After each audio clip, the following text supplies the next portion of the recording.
Ang susunod na programa ay rated PG. Ito ay nangangailangan ng patnubay at gabay ng magulang para sa mga batang manonood. Wake up, sip up, feel the glow. Beautiful morning, steady flow. Di na't manood habang nagkakape. Makinig, matuto at ma-inspire. With your favorite host and coffee. Just sit back and relax for a moment. Tune in now at magpahuhuli. Magandang araw mga kawani at estudyante ng katotohanan. Ako si Daffodil Joy Pitalio at ito ang Gising Balita na maghahatid ng mga impormasyong maasahan para sa paaralan ng katotohanan. Para sa mga balita ngayong umaga, muling nagdiwang ang La Verdad Christian College Apalit ng 41st Sabbath Anniversary ni Dr. Daniel Razon. Masayang nakilahok ang accountancy students ng LVCC sa mga aktibidad ng kanilang accountancy week. Iba't ibang naging paghahanda ng college department sa nagdaang intramurals nitong Disyembre. Examination ng news press, idinaos ng basic education para sa newly staffed ng campus journalists ngayong school year. Magandang araw, Lover Darians! Ngayon ay araw ng Huwebes, January 16, 2025. At tayo ay live na napapanood sa LVCC Broadsock FB page. Una sa balita ngayong umaga. Matagumpay na nakibahagi ang accountancy students sa mga aktibidad ng Accountancy Week, kasama ang kanilang mga professors na nakibahagi sa pagdiriwang. Kasunod niyan, puno ng kasiyahan ang ipinagdiwang ang 41st Sabbath Anniversary ni Dr. Daniel Razon nitong November 27, 2024 sa LVCC Auditorium. Tampok ang makukulay na mga presentasyon alinsunod sa temang LV Good Works. Para sa mga detalye, narito ang report ni Sofia Magdangal. Puno ng kasiyahan at pasasalamat. Ganyan ipinagdiwang ng mga estudyante, guro at mga kawani ng paaralan ng La Verdad Christian College o LVCC ang ika-41 anibersaryo ng Sabat ni Dr. Daniel Razon nitong November 27, 2024 sa LVCC Auditorium. Sinimula ng programa sa pagbibigay ng mga makabuluhang mensahe mula sa Board of Justice. Kabilang ang dating principal na si Dr. Luz Cruz, kasunod ang audiovisual presentation na nagpakita ng buhay at iba't ibang karanasan ng school president na si Dr. Daniel Razon upang maging matagumpay na individual at maging kasangkapan sa loob ng iglesia. Naghandog naman ng mga pagsayaw at pag-awit ang mga miyembro ng teaching at non-teaching department na nagbigay aliw sa mga manonood. Matapos yan, ipinalabas ang highlight ng event na short documentary sa temang LV Good Works. Tampok ang proyekto na feeding program, cleanup drive, home visit, at gift giving para sa Member Church of God International's Home for the Elderly at Home for the Minors. Alinsunod sa layunin ng presidente ng paaralan na makatulong sa kapwa-tao. Bago matapos ang event, nag-iwan ng heartfelt message ang administrator ng LVCC na si Dr. Shireen Labong. Sofia Magdangal, balitang maaasahan para sa paaralan ng katotohanan. Salamat sa Diyos, Sofia. Talagang makikita na pinaghandaan ng mga staff at organizer ang handog na ito. At dumako naman tayo sa susunod na balita. Campus publication ng Basic Education sa LVCC, isinagawa ang unang formal examination ngayong school year para sa pagpili ng mga bagong kasapi ng news press sa pamumuno ng kanilang club advisor na si Miss Arlene Carmona. Tunghayan ang detalye ni Hob Cortez. Sinagawa ng Basic Education Students Publication na Torch Uang Tanglaw ang kauna-unahang editorial staff examination sa La Verdad Christian College upang may talaga ang bagong lineup ng kanilang board members para sa academic year 2024 to 2025. Ayon kay Miss Arlene Carmona, mula 2016, ang rekomendasyon ng mga guro at rating sa journalism competitions ang pamantayan sa pagpili ng campus journalist. Kasabay ng pagbabago ng administrasyon ngayong taon, sinagawa ang kauna-unahang formal examination para sa pagpili ng editorial board at staff members ng campus publication. Kabilang dito ang bagong multimedia team na itinatag upang makasabay sa ngayon umusbong na digital publication. Matapos sumailalim sa examination at interview, ang mga nasuring qualifiers ay makakatanggap ng email bilang kumpirmasyon na sila ay nakapasa. Nag-iwan naman ng mensahe si Miss Arlene Carmona para sa passers ngayong taon. Ang ginagawa kasi namin dati, kung sino yung parang high ranking pagdating sa competition o kaya may potential pagdating sa leadership at okay siya recommendation based doon sa mga advisors, sa mga subject teacher. Job Cortez, balitang maaasahan para sa paralan ng katotohanan. Para naman alamin ang pagbabago sa panahon, narito naman si Prince Hadsad para sa kanyang weather update. Magandang umaga mga ka-Brewsters! Ngayon ay January 16, 2025 at narito ang ating weather update. Bahagyang maulap ang kalangitan ngayong araw na may pinakamataas na temperatura na 31 degrees Celsius at simoy ng hangin mula hilagang silangan na abot sa 15 to 25 kilometers per hour. Ngayong gabi, bababa ang temperatura sa 24 degrees Celsius at may 77% humidity at mahinang hangin sa bilis na 10 to 15 kilometers per hour. At para sa karagdagang impormasyon mga ka-Brewsters, mahilig ba kayong manood ng sunset? Inyo itong matutunghayan mamayang 5:47 ng hapon. Maging handa at huwag kalimutang magdala ng jacket dahil ngayong buwan ay buwan ng taglamig mga ka-Brewsters. Yan ang hatid mula dito sa Weather Updates. Balik sa iyo, Daffodil. Sa mga lumalabas, ugaliin po nating magdala ng sun protectors. Ang sunod na balita, matagumpay na naidaos ang Accountancy Week sa LVCC Auditorium Lobby na puno ng mga aktibidad kasama ang kanilang professors na nakibahagi sa pagdiriwang. Ang detalye sa report ni Irish Harge. Nagtagisan ng talino ang mga estudyante ng La Verdad Christian College Accounting Department sa iba't ibang aktibidad. Bahagi ng ikawalang taong pagdiriwang ng Accountancy Week noong November 13 hanggang 16 sa Auditorium Lab. Iba't ibang mga aktibidad ang sinalihan ng mga estudyante nitong nakaraang Accountancy Week. Nariyan ng Balance Your Pixels JPIA, Ipaglaban Mo Case Study Competition, Digital Banner Making, at mga minigames tulad ng puzzle, crossword, accounting riddle, accounting word scramble, isigaw mo yell making event, at what subject you're having a hard time the most. Kasama rin nila sina Mr. Francis Kelly Amis, Mr. Mark Hernandez, at Miss Chrisley Obina na kanilang naging panelists para sa case study na kanilang isinagawa. Sobrang mas naging engaging yung activities and events niya this year compared sa previous accountancy week namin. Plus, na-enhance yung communication namin kasi nakasama namin yung mga bunso namin sa grade 12 ABM Strand. Inaasahang magiging masaya at kapupulutan pa ng aral ang susunod na Accountancy Week. Dahil ito ang nagsisilbing masayang pagsama-sama ng mga first year to fourth year accountancy students. Irish Harge, balitang maaasahan para sa paaralan ng katotohanan. Mga taga-subaybay, gusto niyo bang malaman ang paghahanda and expectations ng mga college students tuwing nagdadaos ng intramurals? Alamin natin ang sagot sa The Voice.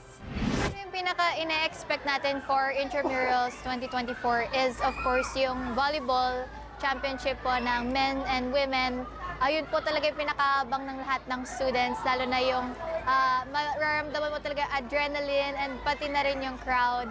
Then, isa pa po yung sa Battle of the Bands, which is last year, wala pong Battle of the Bands. 2024 Intramurals, specifically dun sa Battle of the Bands na paparating.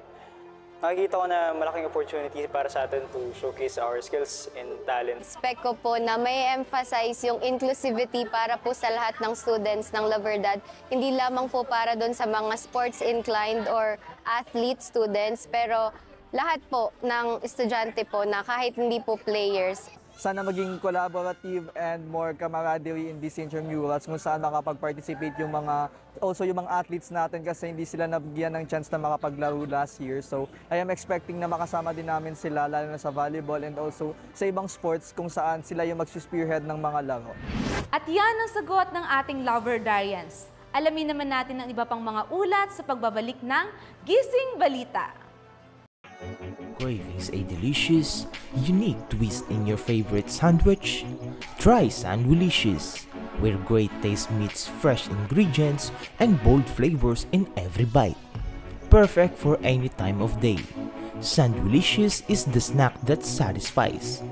Taste the sound of freshness today. Pagbating muli sa lahat na nakasubaybay sa ating live stream. Para sa susunod na balita, puspusang paghahanda ang isinagawa ng College Department para sa intramurals nitong nagdaang Desyembre. Para sa mga aktibidad na sumusunod sa temang Victory in Truth. Para sa balita na yan, narito si Sara Calizar. Puspusan ng paghahanda ng mga estudyante ng College Department mula sa La Verdad Christian College ngayong November para sa nalalapit nilang intramurals competition ngayong taon. Iba't ibang aktibidad ang isinagawa ng mga estudyante bilang paghahanda para sa nakaraang Intramurals 2024. Kabilang na ang dance competition, Battle of the Bands, mga sports events na volleyball at badminton, at ang pinaka-aabangan ng lahat na field demonstration ng mga first-year college students sakop ng kanilang subject sa physical education, kung saan ipinakita nila ang kanilang talento sa paggawa ng choreography para sa bawat koponan. Sa tema ng Intramurals ngayong taon na Victory in Truth, Combining Athletic Achievement and Academic Excellence, naging isang kompetisyon at pagdiriwang ito ng sportsmanship at tagisan ng talino sa pagiging malikhain. Samantala, ibinahagi ng bawat koponan ang malikhaing pagbuo ng kani-kanilang mascot at yell cheer sa pangunguna ng bawat leader para sa epektibong pagsasanay. Naging masaya at puno ng pagkakaisa ang Intramurals Week dahil ito ang nagsilbing academic break para sa mga estudyante. Sara Calizar, balitang maaasahan para sa paaralan ng katotohanan. Buong suporta talaga ang mga estudyante sa LVCC tuwing may ginaganap na event. Bago ang lahat, tanong ko lang, saan ninyo nakikita ang inyong sarili sa kolehiyo? Kung wala kayong motibasyon, narito ang kwento ng isa sa mga successful alumni ng LVCC. Hatid ni Carlo Carasi. Bilang isang estudyante, hindi natin maiiwasan na magkaroon ng aberya at problema habang tayo ay nasa proseso ng pag-aaral. Kaya bilang sagot sa mga tanong sa kung paano ito masusolusyonan, ating pakinggan ang isa sa mga nagtapos o alumni patungkol sa kanyang mga karanasan. In the first place, bakit mo ba pinasok yung bagay na to? Ba't ka ba nag-aral? Ba't ka ba nag-reporter? Ako, lagi kasi sinasabi sa amin yun, isang naging payo ng isang senior reporter namin yun. Ba't ka ba pumasok in the first place? Ba't mo ba to ginagawa? Balik ka lang doon. Para pag once na naramdaman mong napapagod ka, nahihirapan ka, parang hindi mo na kaya, tapos parang gusto mo nang sumuko, balik ka ulit doon sa umpisa. Bakit ko ba to ginagawa? Bakit ko ba to pinasok? Ano ba ang goal ko? Dumarating talaga ang pagkakataon na mahirap, parang pinsan nga yung kasama mo pa yung nagiging dahilan kung bakit ka nahihirapan. Siyempre, may aral din naman tayo. Back to basic lang palagi. Ilagay natin palagi yung sarili natin sa pagpapakumbaba na wala naman tayong anuman, may mahirap, may nakakainis na nakikita mo sa paligid mo. Balik lang ulit tayo sa basic. Lagi naman ganun, balik lang tayo sa basic. Kasi kung makikita mo naman kung para sa'yo yung isang bagay, hindi ka naman ganun mapipighati kapag ginagawa mo yung isang bagay na pinasok mo. Lagi lang natin palaging tignan, at the end of the day, ano ba ang magiging bunga ng gagawin mo? Ano ba ang magiging goal nito? Ano ba ang magiging buti nito para sa'yo? Bakit mo ba ito ginagawa? Yan ang aming hatid na impormasyong maasahan para sa paaralan ng katotohanan. Muli, ako si Daffodil Joy Pitalio at ito ang Gising Balita. Back to our host! Maraming salamat sa iyo, Dav, and good morning sa ating mga brukada na nanonood ngayon dito sa Beautiful Morning! I am Bro Jules, your caffeine companion for the next hour. Here's to make sure your morning is as smooth as your favorite cup of joe. At ako naman si Bro Josh ang magbibigay ng tamis ng inyong umaga. At syempre, kung may tamis, dapat may kaunting pait. Para balanse pa rin, I'm your Brukada Irish, your coffee buddy. And I'm AC at your service. And we're here again para magbigay ng iba't ibang inspiring message sa ating mga brukada.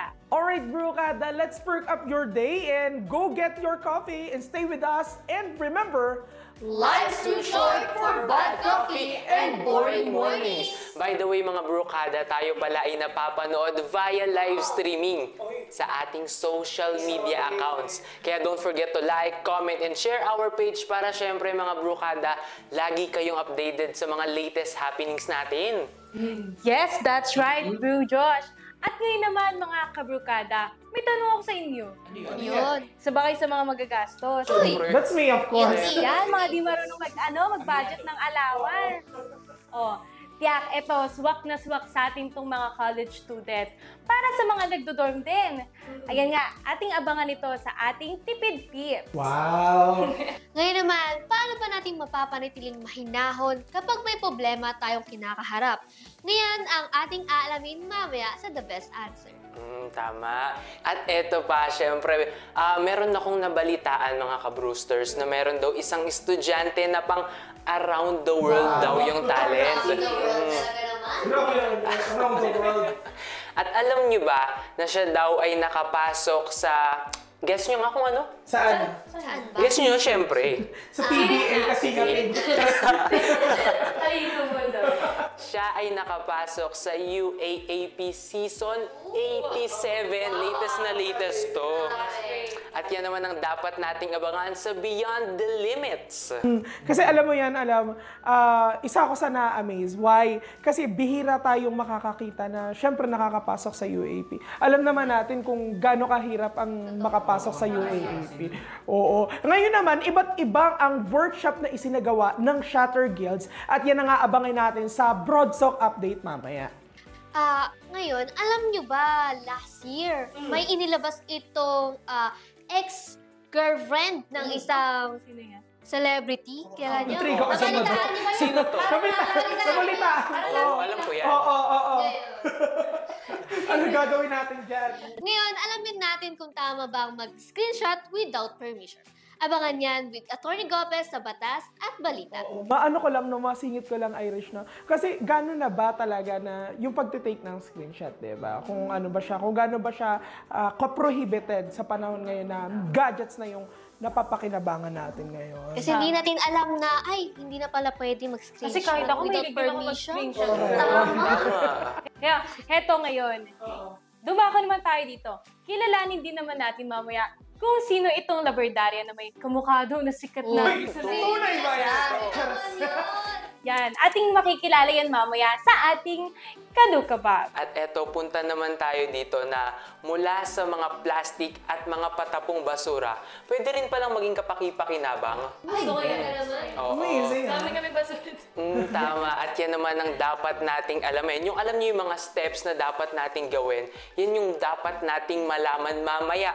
Mamaya na to. Kaya dapat mga ka-Brewsters, abangan nyo rin yan. Dito lang yan sa Bantay Kalikasan. Yes, that's right, Bro Josh.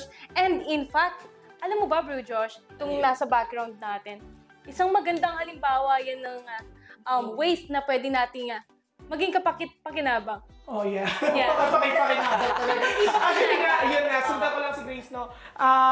Ito nga ang studio natin, kung saan tayo nag-shooting ngayon, is this is talaga, correct. Ngayon, alamin natin kung paano nga ba yung mga ganang-ganon. Dito naman, dumako na tayo. Huwag naman natin ang palampasin ang isang mahusay na labordaryan. Ang galing-galing niyang mag-boses. Alam niyo ba yun? Ano ba pangarap ko yan mag-boses? Yeah, maaliw kayo dito. Tsaka kamamanghaan niyo siya. Kaya abangan natin siya mamaya sa ating Talented Yarn. Excited na ako dyan. Pero ilan lamang yan sa mga aabangan ng ating mga brukada sa pagbabalik ng Beautiful Morning! Capturing life moments. Let us bring out the beauty in every shot. So don't settle for ordinary. Here in JVS Visual, we are transforming raw footage into warmth. For more details, visit www.facebook.com.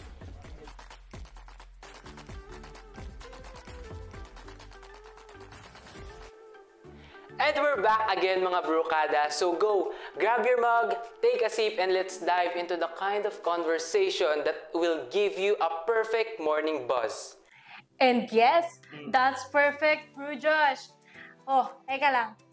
May tanong na naman ako, mga kabrukada. Teka lang. O, sino naman dito mga mahilig mag-add to cart? Add to cart daw. Pwede mo check out. Ayan, o. Check out. Wala nang allowance. Ngayon, eto. alamin naman natin kung ano-ano ba ang mga paraan na dapat nating gawin para makontrol natin yung paggastos-gastos na yan, pag-deserve na yan. Atin yung malalaman dito sa ating Tipid Tips.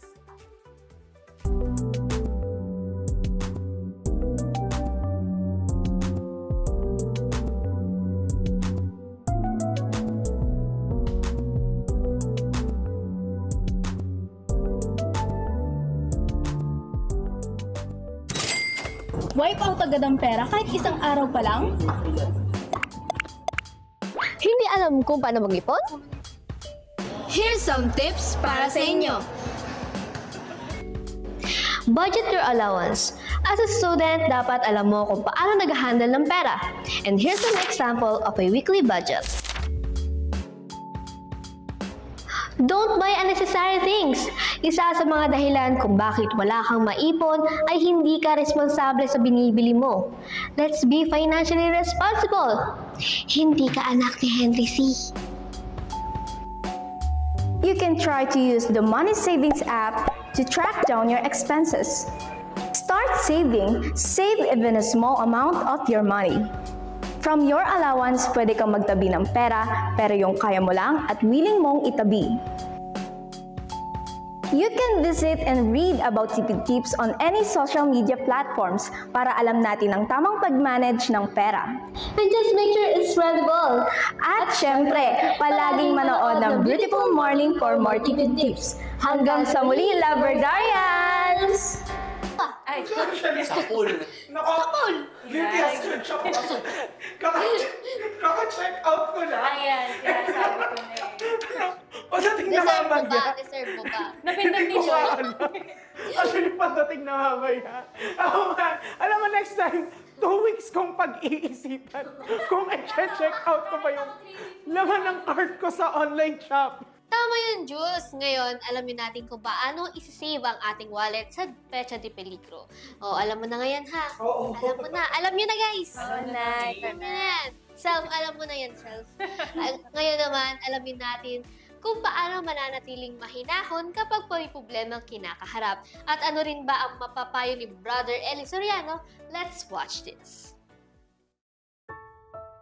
Bawat isa sa atin ay may nararanasan ng mga problema. Ngunit paano nga ba pinanghahawakan ng iba ang kanilang mga problema kapag nalalagay sila sa mga mahirap na sitwasyon?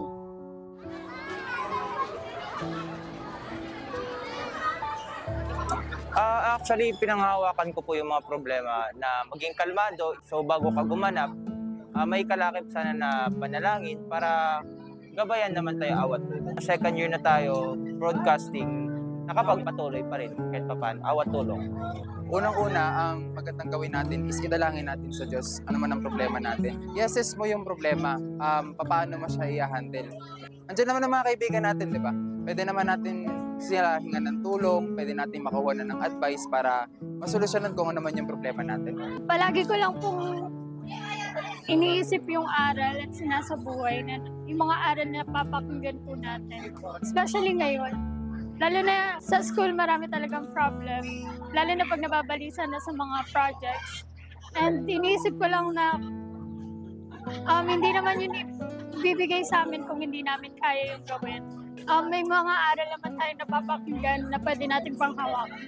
So yun ang yung ginagawa. Ino-observe ko po muna and isi-sink in ko muna sa utak ko na kung ano man yun.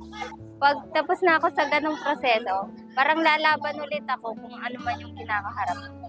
Kapag may problema ako, sinusolve ko muna siya on my own. Tapos kapag hindi ko na kaya, doon lang ako nagsisik ng suggestion sa iba, like sa mga kaibigan ko, gano'n. Hindi ko naman tinitrigger yung sarili ko na kailangan ganito, kailangan ganito. Hanggat maaari, humingi din ako ng suggestion sa iba. Humingi ako ng tulong sa mga ka-close ko. Especially sa family ko. Ang ginagawa ko kasi kapag may problema ako, hindi ko siya ibinubunton sa ibang tao. Mostly, ang ginagawa ko, iniiyak ko siya. Yun lang, kasi kapag punong-puno na yung emotions ko at alam kong hindi ko na kaya, yun talaga, iniiyak ko lang talaga siya. Hindi ko siya ibinubunton talaga sa ibang tao kasi alam ko naman na meron silang ibang struggles din na pinagdadaanan. So, bakit kailangan ko pang dumagdag? Yun lang. Ngunit ano nga ba ang sinasabi ng banal na kasulatan patungkol dito? Halika't tunghayan natin si kapatid na Eli Soriano.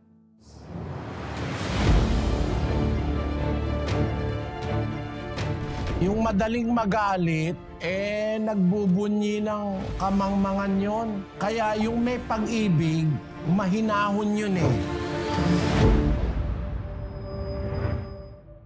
Yung kahinahunan, isang virtue yun eh. Katangian ng isang tao yun. Hindi lahat ng tao merong ganon. Kaya nga ang Kristiyano, dapat na yung virtue na yon ma-acquire natin. Maraming mga virtues na itinuturo ang Biblia, gaya ng pag-ibig. Sa loob ng pag-ibig, maraming virtues na nakapaloob. Ang pag-ibig, mapagpahinuhod. Ibig sabihin, madaling mapahinuhod. Madaling magpatawad, madaling makumbinsi, hindi matigas ang puso pag ang tao may pag-ibig. Ang pag-ibig, magandang loob. Virtue yun. Ang pag-ibig, hindi nananaghili, hindi inggitero. Ang pag-ibig, hindi nagmamapuri, hindi mapagpalalo, hindi nag-uugaling mahalay, hindi hinahanap ang kanyang sarili, hindi nayayamot. Ayon. Yung kasing mayayamutin, magagalitin yon. Hindi mahinahon ang pag-iisip nun. Ang taong magagalitin, hindi mahinahon. Dapat mag-isip na may kahinahunan. Ang sabi dun sa 12:3 ng Roma, sapagkat sinasabi ko, sa pamamagitan ng biyaya na sa akin ay ibinigay sa bawat tao sa inyo, na huwag mag-isip sa kanyang sarili ng totoong matayog kaysa nararapat niyang isipin, kundi mag-isip na may kahinahunan ayon sa kasukatan ng pananampalataya na ibinahagi ng Diyos sa bawat isa. Yung salitang mag-isip na may kahinahunan, hindi madaling magalit yon, hindi madaling mayamot yon, hindi madaling mainis yon, hindi madaling mag-init ang ulo nun. Yun ang mahinahon. Yung sinasabi sa kawikaan, ang galit ng mangmang nahahayag agad. Madaling mahayag. 29:11 at saka 14:29 ng kawikaan. Inihihinga ng mangmang ang buong galit niya. Ngunit ang pantas ay nagpipigil at tumitiwasay. Siyang makupad sa pagkagalit ay may dakilang pag-uunawa. Ngunit siyang madaling magalit ay nagbubunyi ng kamangmangan. Yung madaling magalit, nagbubunyi ng kamangmangan yon. Kaya yung may pag-ibig, mahinahon yun eh. Kung mag-isip, mahinahon. Hindi basta nayayamot, hindi basta nagagalit yung may pag-ibig. Yun mga virtues sa ilalim ng pag-ibig. Kaya kung mag-aaral ka ng pag-ibig na nasa Biblia, kapatid, magiging mahinahon ka. Bawa, kagalit-galit yung ginagawa ng isang tao, meron kang virtue ng pag-ibig, mahal mo yung kapatid mo, mahal mo yung kapwa mo, hindi ka basta magsasalita ng makakasakit ng damdamin ng kapwa. Magiging makupad ka sa pagkagalit. Magiging mahinahon ka. Kasi ang galit ng mangmang agad nahahayag, sabi sa Biblia. Kaya kilalang-kilala mo yung mangmang, madaling magalit eh.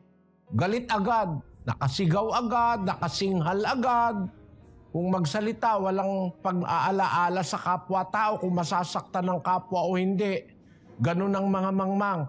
Pero yung nag-uunawa, sabi sa Biblia, siyang makupad sa pagkagalit, may dakilang pag-uunawa. Ngunit siyang madaling magalit, nagbubunyi ng kamangmangan.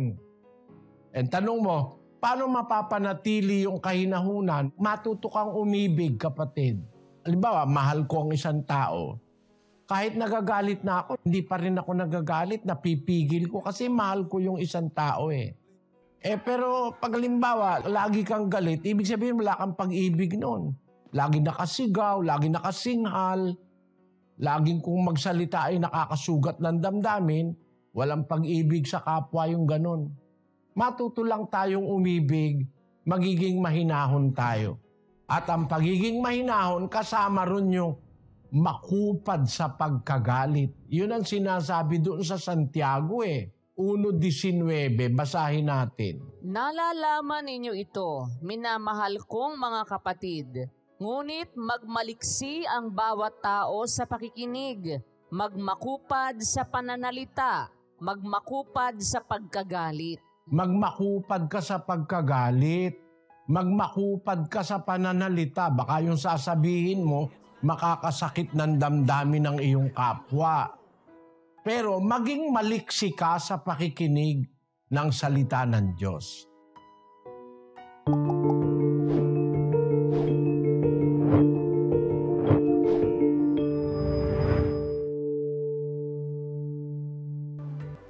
And yes, that's right. Salamat sa Diyos, mga kabrukada. Napakagandang topic talaga, no? Kahit ako Tama ba, Brad Jules? Parang patama yung pagkakaw. Charing lang, pero I agree, no? Alam nyo, mga kabrukada, konting story lang. Meron ako na-encounter dati na magagalitin. And grabe yung hirap kapag wala kang aral at hindi ka nakikinig ng salita ng Diyos. Hindi mo talaga ma-achieve yung pagkakaroon ng kahinahunan. Alam mo kasi, katulad na lamang noon sa, usually nangyayari yan sa road rage, katulad ng NLEX, sa SLEX, di ba? Di lang magbigayin ng, correct, di lang magbigayin ng daan, magsusuntukan na. Sa true, kaya maraming salamat sa Diyos na tayo alam na natin yung mga gantong bagay. Dapat sa lahat ng bagay meron tayong pag-ibig, may kahinahunan tayo para yung galit natin hindi agad lalabas. Pag-ibig lang, di ba, Bro Julius? Oo, correct. Yun ang masusi doon. Correct. Anyway, eto na, isa pa. Meron daw tayong pamalakasang, taga Zamboanga na nakatungtong sa palarong pambansa. Ayan ay si Johnster Paul Rosales. Kilalanin na at alamin natin ang kanyang angking talento. Sa larangan ng sports, bawat atleta ay may kwento ng determinasyon, sakripisyo at tagumpay. Sa araw na ito, kilalanin natin si Johnster Paul Rosales, isang estudyanteng atleta na patuloy na nagsusumikap sa larangan ng table tennis sa ilalim ng UAAP. First laro ko nung elementary. Ayun, yung pinakamahirap po ng parang sa team nyo, ikaw lang pinakamahina. Yun. So, yung ginawa kong solusyon, talaga nagsumikap ako na maging mas tumaas pa para maabot yung na maging number 1 ka. Kung sa goal mo, mas mahigit pa. Yun. Be humble. Yun. Be humble. Kung example, natalo ka man, huwag kang mag-give up, yun lang. Fight lang. Focus sa goal. Paglaban mo lang. Ganyan talaga, matatalo ka minsan matatalo ka, minsan nanalo ka. Isang paalala mula kay Johnster Paul Rosales. Kahit gaano kahirap ang laban, sa mesa man o sa buhay, hindi susuko ang isang tunay na atleta. Iba ka talaga, swak na swak sa segment natin ha. Biruin nyo, nakapasok siya sa University of the East dahil sa husay niya sa table tennis. Amazing, right? Ikaw ba ng, Blue Jules, malay mo, ikaw nang sunod. Ay. Or ikaw, or ako! Pero let's see, no? Baka paturo na lang ako sa kanya para body kami at malay mo, lumipat sa akin yung spirit niya sa pagiging magaling. Ano na naman yan, Bro Julius? Pero, may iba ko. What if, di ba? Kaya kung ako sa'yo, mag-practice ka na, tapos pakitaan mo kami nung pangmalupitan mo ng mga palo sa table tennis na yan? Talaga ba? Yes. Eto, tama nga yan. Pero mga ka-brew, break muna tayo. Eto, tunghayan naman natin mamaya ang sagot ng ating guest attorney tungkol sa ating right to privacy. Kaya tutok lang sa ating pagbabalik sa Beautiful Morning!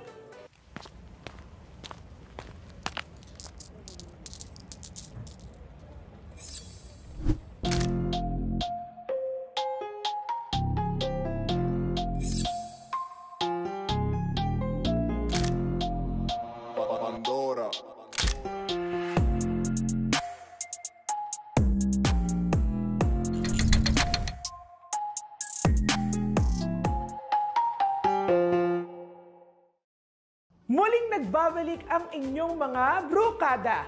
Huwag na tayong magpatumpik-tumpik pa at alamin natin kung ano nga ba ang masasabi ng ating attorney patungkol sa mga nag-i-screenshot without permission. Panoorin natin sa Batas at Balita. Yung pagpo-post ng screenshot, especially screenshot ng private conversation ng dalawang tao o ng maraming tao, nang walang consent ng mga parties involved is clearly a violation of the Data Privacy Act of the Philippines.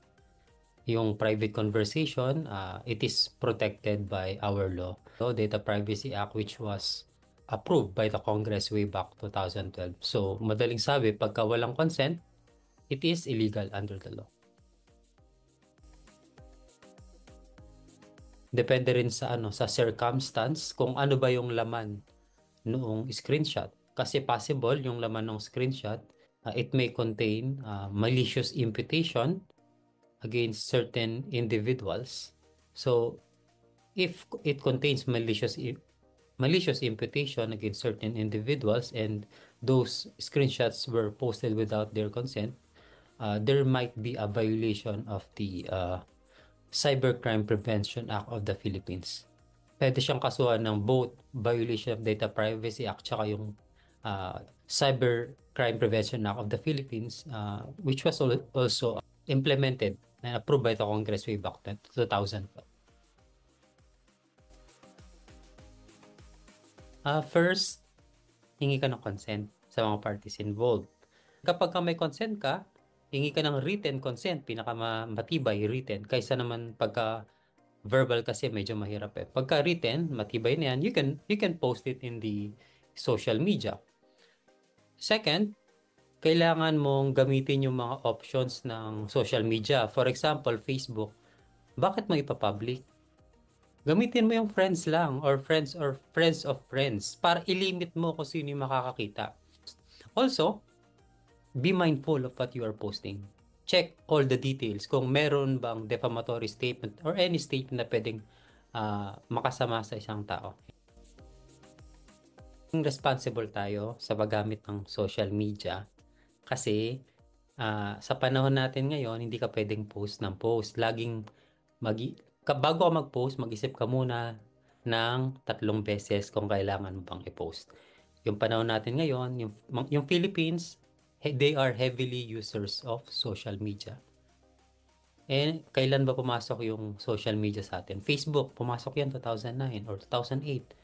Ang masasabi ko lang, always be responsible sa mga pinopost natin.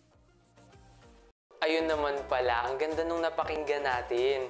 Hindi naman pala tayo dapat basta-basta mag-take ng screenshot ng conversation ng isang tao without the permission of that person. Tama ka dyan, Bro Josh! Sana nagkaroon ng awareness ng ating mga brokada kahit pala yung mga simple pag-screenshot, kahit biroan pa yan, dapat aware pa rin tayo na mali ang mag-screenshot without permission of that person. Yes, tama nga yan, sister. Pero perfect ka dyan. Etong susunod naman nating segment, tiyak na walang halong biro dahil kamukhang kamukha di umano ng broadcasting student ang isang sikat na vlogger. Halina't panoorin natin sa Kalukabag. Kilala niyo ba itong vlogger mula sa Angeles, Pampanga? Meet Jericho Arceo, the influencer with a purpose. Ngunit sino itong namukaan nilang Jericho Arceo na isang laberdarian? Oops! Akala niyo si Jericho Arceo, no? Si Prince Sansad lang to. So, nagsimula kasi lahat ng yan nung grade 9 ako. May kaklase ako na nakakilala sa kanya. Tapos sabi niya sa akin, "Uy, tignan mo to, kamukha mo," sabi niya.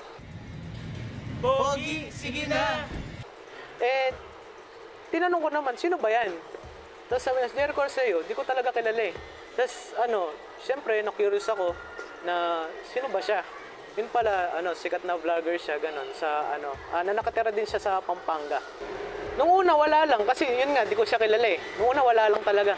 Tapos nung tumagal, nung nakilala ko siya, parang, uy, sikat kasi siya eh.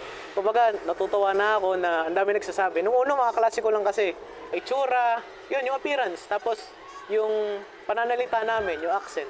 Kasi, pareho nga kaming Kapampangan. Kaya, ayun, may similarities talaga kami, big similarities. Pati yung, yung katawan, yung build ng katawan, marami talaga nagsasabi nun na talagang marami kami similarities. Pati yung yung labi, makapal yung labi, yung kilay, talaga yun. Oo, diba? Sino ka dyan? Alam nyo, hindi ko naman ine-expect na kamukha niya talaga si Jericho Arceo. Ikaw ba, Julius? Tanong ko nga sa'yo. Sino sa tingin mo yung kamukha mo na medyo sabihin nating sikat? Medyo lang. Oo, medyo lang. Kasang tawad. Tingin nyo talaga eh. No? Kayo. O si Wayne daw po, okay ka na? Okay ka na? Okay ka na? Di ba? Di ba? Tatanong ka ng kamukha, di ba? Oo, di ba? Kasi hindi ko alam. Mali mo si chocolate, okay? Okay tayo? Teka, eto na nga. Eto, bago pa nga tayo tuluyang malito mula sa plastic at iba't ibang patapon na basura, pwede rin palang maging isang kapaki-pakinabang. Panoorin natin yan sa ating Bantay Kalikasan.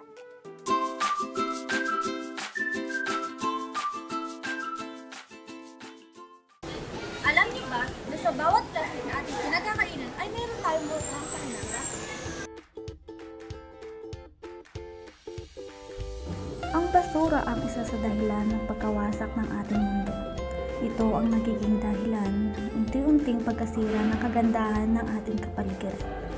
Imbis na itapon ang mga pinagbalatang biskwit, kape, at sachet ng shampoo ay maaari natin gawing mas pakipakinabang kagaya na lang ng plastic pillow at maaari rin itong itinda kagaya ng ginagawa ng EcoBricks Project. Sa pamamagitan ng mga basura ay makakagawa tayo ng isang produkto na kung saan ay hindi lang tayo kikita, kundi makakalesen din ito ng basura sa ating paligid. O diba? Bilang isang kabataan, ay pwede rin natin ito gawin. Kumita ka na, nakabawas ka pa. Wow, ang galing nun! Ganun na pala siya ginagawa, no? Akalain mo yun mula sa mga basura. Naging malaking tulong sa atin.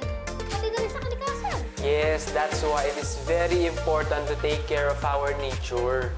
And sana sa atin lang, no, sa mga viewers natin ng Brukada, sana magkaroon ng awareness yon when it comes sa mga basura. But anyways, para sa ating huling segment sa araw na ito, kilalanin natin ang isang Labradorian dahil sa galing niyang mag-boses ng iba't iba. Ang galing mo. Panoorin at pakinggan natin ang iba pang detalye sa Talented. For centuries, we have called out to the universe, looking for answers. Kilalanin natin na ang isa nating Labradorian, tsak nakagigiliwan natin siya dahil sa galing niyang mag-boses ng iba't ibang cartoon characters. Hindi lamang yan dahil kaya niya rin mag-boses ng iba't iba. Pangbata, matanda, at kahit pang DJ pa yan.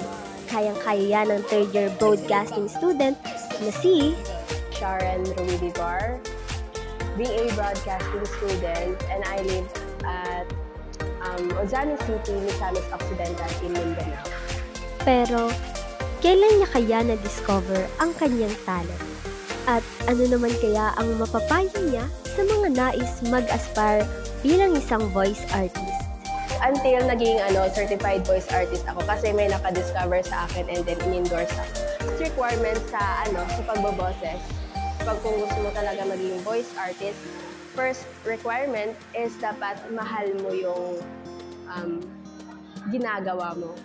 Ikalawa, masaya yung puso mo. At saka pangatlo, dapat may perseverance ka sa mga ginagawa mo para consistent. Isa ka rin ba sa na-inspired ng ating bida? Kung oo, iboses mo na yan. Dito sa Talented Yarn. Grabe yun, no? Hindi ko ine-expect na ganun siya magaling mag-boses. Idol ko yan. Oo. Tunay nga na mga talented ang mga Labradorian. As you can see. Paano yan? No, hindi ko kaya na. Hindi yan na. Sobrang galing niya, eh. Hindi ko kaya. 4 times. yung sabihin niya, di ba? But then, I'm really amazed, no? Kung gaano ka-talented tong mga Labradorians natin. From UAE. Parang silang ginubog ng school. Correct. Parang talentless ako. Wow. Ano ba ako dito? Huwag mo tawagin sa din mo talent. Oo. Pero alam mo, one thing that I really like about sa yung natin sa mga natutunan ko yung about kayo. Okay. Attorney ko. Yes. Tayo.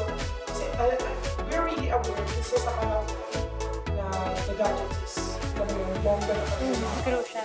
Even the privacy of the person. Karamihan na may invade.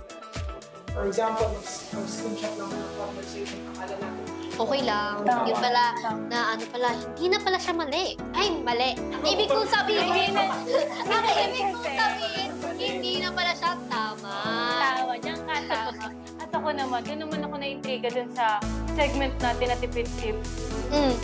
Tipid. Kasi nakaka-relate ka eh. Kasi mahilig kasi ako mag-deserve naman. Ay, kaka-deserve mo, wala ka ng pera. Ayan, utang-utang, i-unplay. Ay, yun ang di ko deserve. Mga ka-bro, ayaw mo namin malagyan kayo, pero it's almost time for us to say goodbye. Pero huwag kayong malungkot dahil magkikita-kita pa naman tayo muli bukas. God willing, dito lang yan sa Beautiful Morning Show!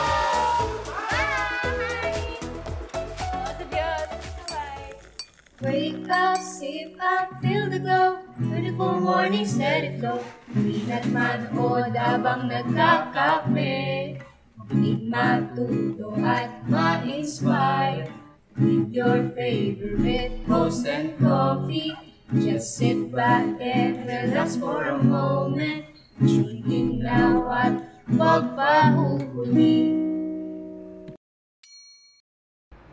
Nesty Milk Tea? Masarap pa to? Sing sarap ng sa milk tea siya. Push mo yan tea, push mo yan tea. Nesty Milk Tea. Talaga? Sing sarap ng sa milk tea shop? Oo. Push mo yan tea, push mo yan tea. Nesty Milk